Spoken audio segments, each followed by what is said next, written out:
एक जंगल में एक कौवा रहता था और वह अपनी जिंदगी से बहुत दुखी था।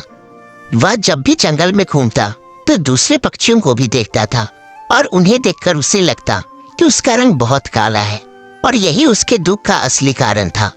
अब रोज का यही सिलसिला था तो वह कौवा उदास रहने लग गया। एक दिन जब वह जंगल में उड़ रहा था तो उसने एक तालाब में बत्तख को तैरते देखा और वह सोचने लगा कि यह बत्तख कितना सफेद है, काश मेरा भी रंग सफेद होता। फिर कुछ देर बाद वह कौवा बत्तख के पास गया। बत्तख के पास जाते ही कौवा उससे बोला, तुम बहुत खुशकिस्मत हो जो तुम्हारा रंग सफेद है। बत्तख ने कौवे की बात सुनी। बत्तख ने कौवे से बोला, हाँ मैं सफेद तो हूँ, लेकिन जब मैं हरे रंग के तोते को देखता हूँ तो मुझे अपने इस सफेद रंग से गुस्सा आता है। बत्तख की बात सुनकर वह कौवा वहां से चला गया और कुछ समय बाद वह तोते के पास पहुंचा। कौवा तोते से बोला, तुम्हारा रंग तो बहुत सुंदर है, तुमको यह देखकर बहुत अच्छा लगता होगा। कौवे की बात सुनकर तोता बोला, हाँ मुझे अच्छा तो लगता है कि मैं इतना सुंदर हूँ, लेकिन मैं सिर्फ हरा हूँ और जब कभी भी मैं मोर को देख लेता हूँ तो मुझे बहुत बुरा लगता है, क्योंकि मोर बहुत खूबसूरत है और उसके पास बहुत सारे रंग है। कौवे को लगा कि यह बात भी सही है, क्यों ना अब मोर के पास ही चला जाए।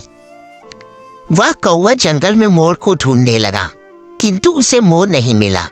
फिर वह कुछ दिन बाद एक चिड़ियाघर में जा पहुंचा, जहां उसे मोर दिख गया, लेकिन मोर को देखने के लिए बहुत सारे लोगों की भीड़ जमा हुई थी। तो कौवा ने उन लोगों के जाने का इंतजार किया और जब वे सारे लोग चले गए तब वह मोर के पास जा पहुंचा और मोर से बोला, वाह मोर, तुम तो सच में बहुत खूबसूरत हो, तभी सब तुम्हारी इतनी तारीफ करते हैं। तुमको तो खुद पर गर्व महसूस होता होगा।